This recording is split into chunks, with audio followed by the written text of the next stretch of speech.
So I said, if it takes a village to raise a kid, then in a way, it's kind of your kid too. Hey everybody, welcome to Gamers Gotta Whine. This is Scott Charbonneau of the Dudes on Movies podcast. How's it going, everyone? I am, of course, your boy, Johnny Vinyl.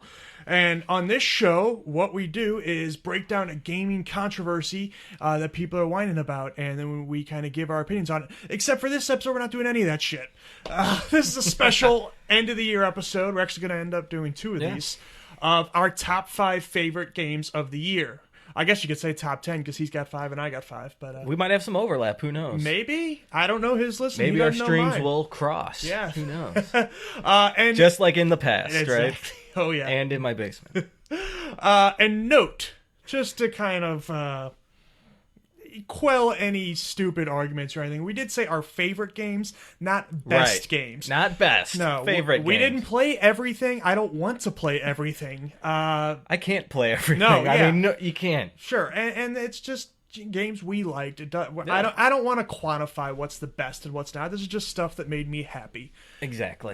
Before we get into the top 5, I think each of us has a couple honorable mentions. We're not going to talk long about these games. We'll just kind of go through them quickly before we get to our top 5. Yeah, just real quick. Yeah, you got a couple? I've got 2. Okay. First one here I got is Until Dawn, the like survival horror, almost like a movie game. Big surprise hit. Yeah, a huge sleeper hit. Came in unexpectedly, and actually was a lot better than I thought it would be. And yeah, it's a great game. Yeah. So that was a good one. That's an honorable mention of mine. And then this might not even count as a 2015 because it's essentially like a remake. It's Dark Souls 2 Scholar of the First Sin edition, which is essentially, a Game of the Year edition with a couple things revamped in it. Yeah. So that's why it's on my honorable list. But it came out in February of 2015, this version of the game, and it makes the game different enough to where I think it could get on this honorable mention list. Right. I don't know anything about it, so I won't. I can't argue with you. I'm going to mention Call of Duty Black Ops 3. It's the first Call of Duty game I've ever played. I think we even, in our Call of Duty episode we did, I said I wasn't going to play it because I was going to play Star Wars Battlefront, but then Star Wars Battlefront let me down, so instead I decided to try out Call of Duty because it had co-op and stuff. I was impressed. I don't think I liked it as much as I wanted to like it because it's got so much content that I wanted to love it, and I didn't, but it was still enjoyable. Batman Arkham Knight, I think it's the weakest of the Rocksteady Batman games, the 3 of them. Yeah. But it's still very good. The gameplay in those games is exceptional. Yeah, the combat system's phenomenal. Yeah. The tank sections were a big bummer. Though I do like the Batmobile. There's 2 modes of the Batmobile. There's just driving around, and there's the tank. When it's in tank mode, it's not fun at all. But in just the driving mode, it's good. So cool. The story is also kind of weird. And one, I was actually surprised at how much it improved over the last, everyone, was WWE 2K16. All right, it's pretty good this year. It's not amazing, but I don't know. They made some smart improvements. I haven't played a wrestling game since like Nintendo 64, man. They made some smart improvements to slow it down instead of just video game craziness. But it's a good time. All right. A crazy roster, too. Cool. We got a Let's Play that we filmed. I haven't edited yet. I want to put that up real soon, so look for that. Check it out when it's out. Yeah. All right, so now it's the top 5. This is the big boys. All right, top 5. Okay, you're number 5. I'll go first. I'll give my number 5 favorite game of 2015 was Zeo Drifter. What the fuck is that? It was free on PlayStation Plus. If you hadn't played this, it's kind of a very simple, basic Metroidvania game. Okay. You explore this world just like Samus does, and you gain power-ups to your weapons, and you can actually, instead of getting like new weapons, you already have these like 5 different versions of your weapon, but you get like power pellets to increase which versions you like a wavy blast or a spread or a bigger blast. Okay. And the more power-up pellets you get, you can create all these different mixtures, and it's actually really cool. The boss battle, there's only like 4 or 5 boss battles. They're very simple. It's the same boss in every iteration except slightly different. It's more like a Mega Man boss, which I actually really enjoyed, and it was a lot more difficult than a Metroid boss. It's a great game. I would recommend it to anyone who likes these kind of games. But like I said, it's a very simple version of these games. All right. There's been a lot of those kind of Metroidvania games. Yeah, like Axiom Verge just came out, which is great too. But Shovel Knight was last year, though they did an expansion this year. There's a couple more coming, like Mighty Number 9 and some other stuff. Yeah, it seems like if you're an indie guy, an indie developer, that's the thing to make right now. Yeah, and that's cool. I love this game, Zeo Drifter. Okay. What's yours? I've never even heard of that game. Yeah, That's crazy. it's good. My number 5, and the high school version of me would be shocked that it's so low, is Halo 5. I knew it'd be on that list, man. Yeah, it almost didn't make it. I didn't even want to put it on there. And look, okay, maybe I'm being too negative on it. The thing about it is, the story is really a bummer now. And I used to really like the story of Halo, but since 343 took it over, I'm just not into it. I don't know.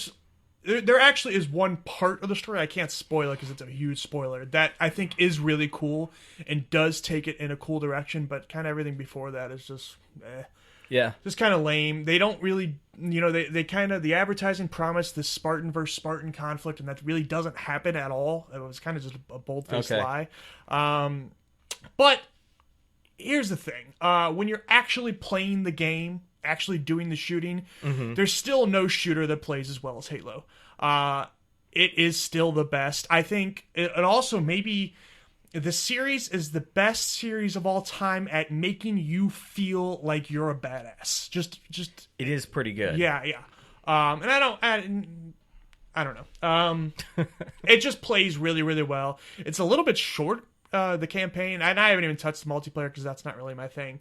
But the campaign's a little bit short, which was kind of strange. But it might have worn out its welcome also. You're playing a 4-man squad this time. That's kind of neat. They're not really expanded upon like I'd like it to be, but it's still neat. I don't know. I enjoyed it. I'm not as excited for Halo as I used to be, but the game still plays exceptionally well. It beat out Call of Duty. It did beat out Call of Duty. Yeah. It plays better than Call of Duty, that's for sure. I would agree. Yeah. You're number 4. Number 4. This is quite an unconventional choice. It's gonna be a mobile game or something? It's a free-to-play game. Okay, that's not bad. I'm playing Guns Up right now. Nintendo put out Pokemon Shuffle.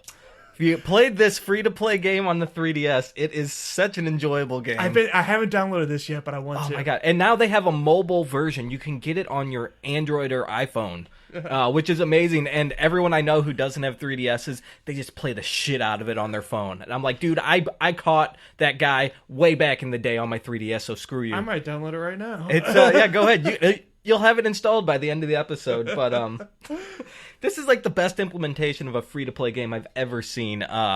It really masks the fact that you could buy stuff in it, and it's not pounding you over the head to buy coins or diamonds or whatever they're called. I don't know, but it's downloading. You just get sucked in, and it's great to play it in bursts. You get 5 levels to play, and every 30 minutes you get another like coin or whatever they're called to play another level. So what I do, I'd pick it up, play it for about 30 minutes, then I'm out of, recharges. So sit it down, come back later and play some more, It's perfect to just sit down real quick, pick it up and go. Cool. Very fun, and if you like Pokemon, it has that same addiction as the regular game. You got to catch them all, man. Got to catch them all. Mm-hmm. What about you? What's your number 4? My number 4 is actually a game that I haven't spent a ton of time with. I need to spend more time with, but but I was just impressed by it immediately. Super Mario Maker. Oh, it's good. I don't even know what else to say about it, but there's some problems with how it organizes other people's levels, trying to find what you want. Searching is very difficult. Yeah, that's Nintendo. They're not on board with online fully like they should be. Maybe they will in the next console, but still, it lets you build damn near anything you'd ever wanted to in a Mario game, at least a 2D one. It's very impressive how much they fit in there. The community's made some really impressive stuff, and it's endless. You can play that forever and keep seeing new stuff. And they've added some improvements to it, like checkpoints, which was a big problem when it first came out. There were no checkpoints in levels, so you had to beat it all in one go, and that sucked. But now they've added those in. So cool. Yeah. Yeah, lots of awesome YouTube videos of this game. Great levels, insane levels, Look some stuff up on it's- YouTube. It is awesome. It's too bad that Nintendo's so frustrating with their YouTube policies. I know, Or we'd be doing it, but It's insane. Yeah. Nintendo needs to lighten up. we did. It wasn't Mario Kart. It was Super Mario 3D World. They gave us a strike for that. Not a strike, but they wouldn't let us monetize it. Which, don't get me wrong, we wouldn't make any money off it anyway. We don't have enough views, but still, it's Right, a principle. still. Damn it. At least they didn't shut it down. Yeah. So there you go. That's good. Oh, great. All right, so my Thanks. my number 3 here. Lots of people probably have this at the top of their list. It's Witcher 3 Wild Hunt. You don't love these fantasy worlds? No. Listen, I'm not the biggest open world game kind of guy anyways, but I do enjoy a good, Elder Scrolls type game, and this takes an open world game, takes all the fantasy stuff and puts a really slick veneer on top, has a good story, and the combat system is actually so much deeper than I expected it to be. Are you asleep? No. It's just so much fun to play it. Yeah, I get kind of pissed off at it sometimes, but you don't level up fast enough, if you ask me. Maybe I'm just a wimp or something and don't know how to play the game, but I had way much more fun with this game than I expected to have. I went in thinking I'm going to hate this game, and I actually really enjoy it. So, Witcher 3 Wild Hunt. It is, it is exceptionally well made. I don't care about fantasy. It's not your thing, yeah. It just turns me off so much. To each their own. Yeah, I know. Oh boy. What's your number 3? My number 3. I can't wait to have people compare your number 3 to mine because everyone's gonna hate mine. Evolve. Evolve's fucking awesome. I knew you were gonna throw that on here. I wanted to put it higher, but I couldn't justify it. But nobody else thinks it's awesome, but I do. God damn it, it's great. It's so unique compared to any other multiplayer game you'll play because it's not, shoot, run, die, respawn, shoot, run, die, respawn, live, die, repeat. Yeah, exactly. It's slower paced, but it's tense. It's tense as hell, and you gotta use... It's a great concept too. It's an amazing concept, and you gotta play your role. I usually play as the hunter. I don't play as the monster very often. I'm terrible at playing the monster. But as the hunter, you have to play your role to be successful, which a lot of people don't do, and that gets frustrating when they do it. But man, it's good, and there's no campaign or anything, so I can't say the lore is great, but the characters are just intriguing enough that I want to know more. And there's not a lot in there. Like, they will talk to each other, which is usually kind of funny, and they'll throw a little bit of backstory in there, but not enough, or just enough to intrigue me, and I would like to know more. So I hope when they do a sequel that there is like a campaign, which I think there will be. Man, and it's just, I think people shit on it before it came out because of some stupid stuff. Like, they had skins available on day one that you can buy, and people were pissed about that. Like, yeah, it's just skins. Who gives a shit? We did a whole video on that, didn't we? No, we not didn't. On that, but the same kind of topic. Well, actually, I'll let you in a little bit. Evolve is one of the reasons this show exists, because I was so frustrated with how many people were whining about that game for nothing. So that kind of gave birth to this show. Yeah. I don't know, but the complete edition just came out. I suggest you don't believe the forum tough guys and try it yourself. It's great. I really regret not playing this still game. Can, man, and it's cheap now. I've got like a couple days before the New Year's here. I could still squeeze it in. It's not gonna end in 2016. Like, no, it's game over, man. No. Game over. Yeah, my nephew just got it for like $10. Though I would recommend the complete edition because the DLC's cool. But if you just want to try it out, then yeah, get it for $15-20. It's great. That's my pick. There's Evolve, number 3 for Johnny Vinyl. My number 2 is the most fun I've ever had in my life, Rocket League. This game is phenomenal. Anyone who doesn't know about this game, it was not free to play. It was given away free on PlayStation Plus for its first month at its launch, which, even if it didn't do that, I think this game would have sold gangbusters, man. I mean, it has on PC. Yeah. It wasn't free there. I believe the studio is Psyonix, and they put out Supersonic Rocket Power, or Acrobatic Rocket Power Battle Cars a few years ago. Say that 3 times. Yes. And that game has an awesome song. Look that up on YouTube. But you're just a car and you're in a soccer field and you roll around and hit a ball. It took that game and made it into a full-fledged soccer simulator. It's just soccer, tournaments, seasons, exhibition matches, online matches. You're in a car. 3-on-3 is typically how it is. You just got to outscore the opponent, just like in soccer. And it is so incredibly fun. And the controls... It's dope as hell. It controls great. It's such a great multiplayer game, whether you're online or couch multiplayer. It is awesome. Dude, the first time either one of us played it, here's another pulling back the curtain moment. The first time you and I discussed doing this show was the day it came out on That's PlayStation right, and we were playing it downstairs we came over, talked about the show, and like, let's try out this Rocket League game. And it was the first time either one of us played it. And it was awesome. Great. Yeah. And then my son unlocked Sweet Tooth like 2 hours later, and you were pissed. I still haven't gotten Sweet Tooth. And I love Twisted Metal. It's my favorite PlayStation franchise. Twisted Metal sucks. I hate you. I hate that game. I hate you. Anyways, Rocket League is amazing. Fucking, I can't argue with that. And now they have the mutators out, which are really cool. Do you know they have hockey in it now? Do they? Yeah, and they got a frozen field and a puck. Oh, and, God, that's right up my alley. I think that's free. I'm pretty sure.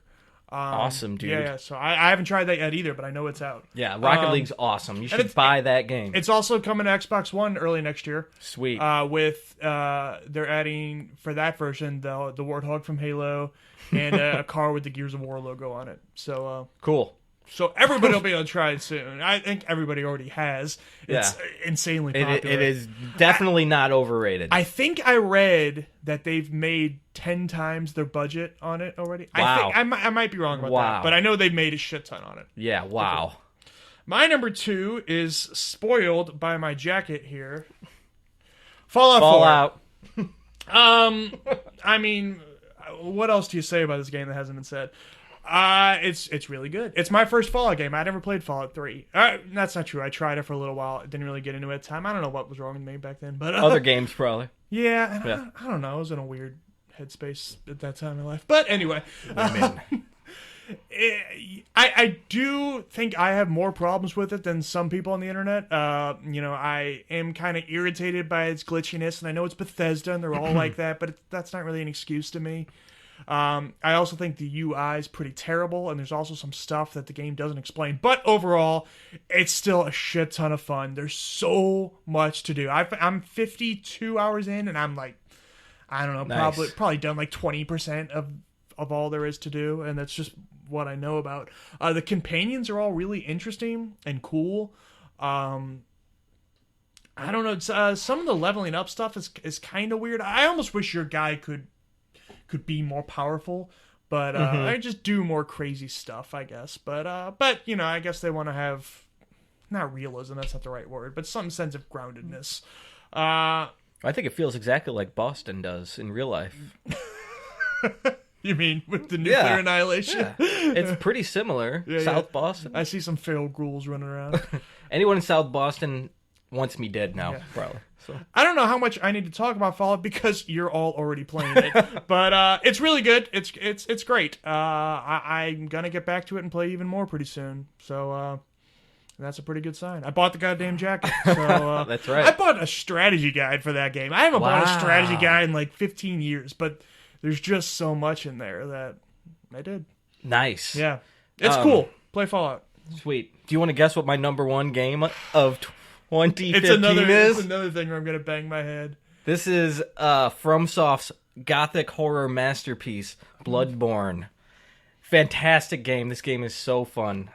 You could probably already tell from my honorable mentions. I love Dark Souls. I've mentioned it on the show before. This is the game that came out after Dark Souls 2, and they took the Dark Souls concept and flipped it on its head, changed the setting to this like gothic horror story, which is actually very gross and gritty and brutal. There's some stuff in this game that is quite disturbing, and what it does, it takes Dark Souls, speeds the combat up. They take your shields away, give you a gun instead, and just throw you right into the fold. The combat's fast-paced. They added a health Reagan system, so when you get hit... Oh, health Reagan? Health Reagan, like Ronald Reagan. Okay. Regen. Health regeneration system to where you get attacked and your health bar doesn't go down just like a meter, like a little bar does. and if you can attack the enemy, your health fills back up before it goes down, which actually makes the combat really, really intense. Because you can be up there getting your ass kicked, but as long as you're kicking ass, you're not dying. It's really fun. The story takes a surprising twist, which I guess I can spoil here for everyone. It's a Call of Cthulhu type thing. I didn't even know there was a story. Yeah, and this game is just amazing. It's not for everyone because lots of people don't like these Dark Souls style games. I know one person it's not for. It's this game blew me away, and it ranks right up there with my favorite games of all time. All right, is it? I know how much you play it. I still play it all the time. I know. I just saw you on YouTube last night. So is it still challenging to you? It still is challenging because, you go into New Game Plus. If you can do that, and you can switch your weapons. You can try new challenges. You kind of make the challenge on your own. If you had to rate it 1 to 10 on just how hard it is, not how good it is. On how hard it is? Yeah, overall, or how hard a time you had with it. Because I'm getting to a point here. Well, if you've played the Dark Souls series, you're obviously going to have a little more ease with it. But even if you are, I'd probably still give it like a 7 or 8 on difficulty. So here's my question. You have a day job. Yeah. You have a child. Yeah. You have stress in your life already. Yeah. Why in your leisure time do you want to participate in something that just adds more stress and more challenge and more pain? Because when you finally accomplish what you're trying to do, it's the greatest feeling on earth, man. You feel so good, and you feel really cool with this character fighting. Like the combat system is so greatly developed, and like it's evolved since the first Evolve.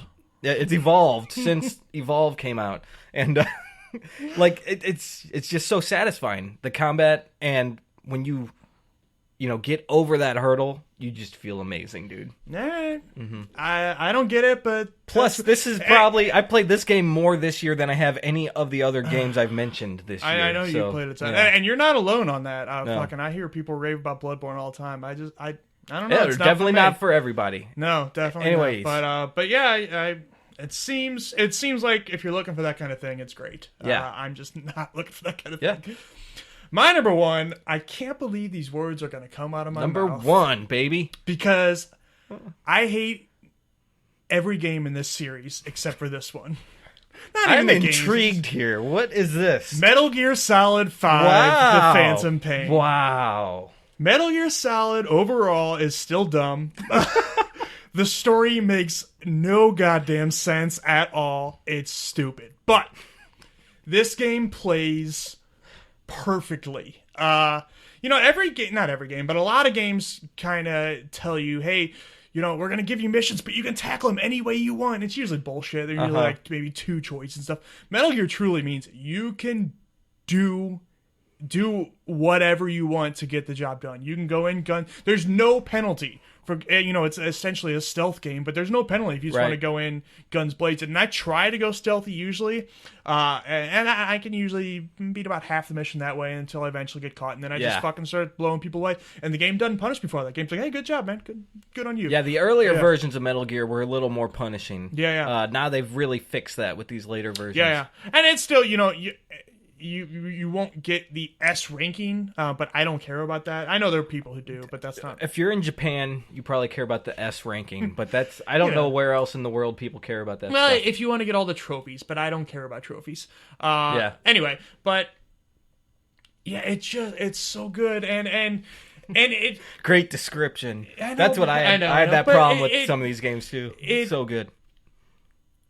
It trusts you enough to figure it out a lot of times. Like, I always wanted like the subtitle of the game is The Phantom Pain. I always think it should be called Metal Gear Solid 5 Fuck You.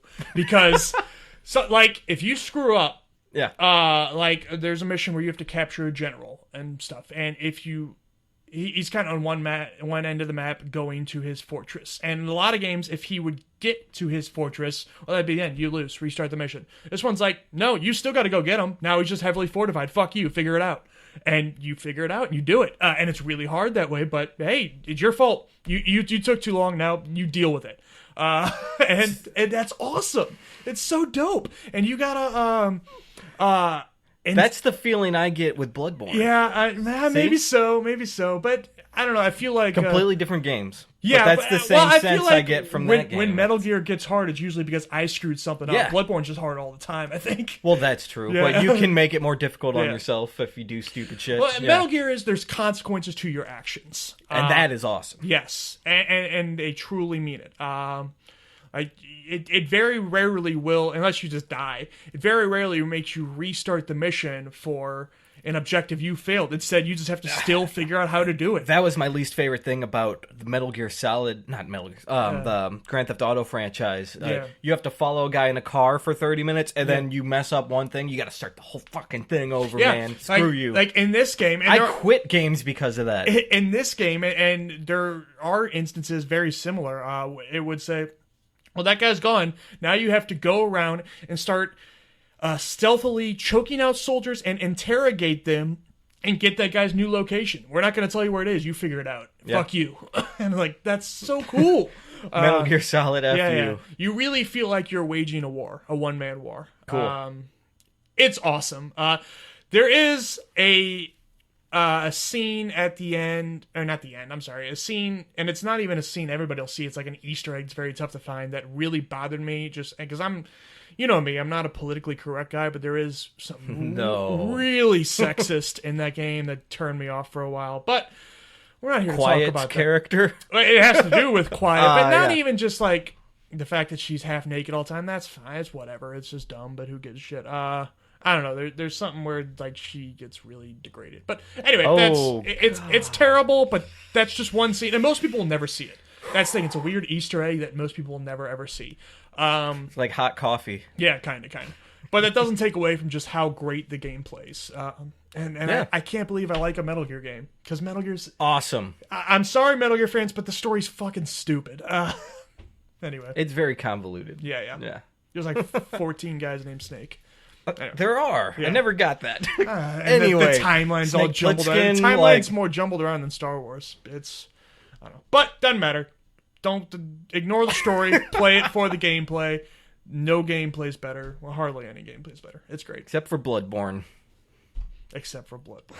Anyways, leave comments below. Tell us your list. Yeah, I forgot to tell everybody. Subscribe. I probably should have said that at the beginning. Do it now. Yeah, do it now. I think I also forgot to throw up our logo. No, that's okay. You probably do it in post. But I usually say you do it. No, I thought you actually threw it out. I do. Yeah, I know. I don't think I did it this time. Oh well, I'll throw it in somewhere. It'll be up there. Magic stuff going on. Magic stuff. 2015. Hey jerks, this is Johnny Vinyl. And if you like the video you just watched, you can click right here to see our next one. And you can click on this part of our professional green screen, and you'll subscribe, and you'll never miss one of our videos. Shit, my arm's getting tired. God damn. Shit. Dude. My arm.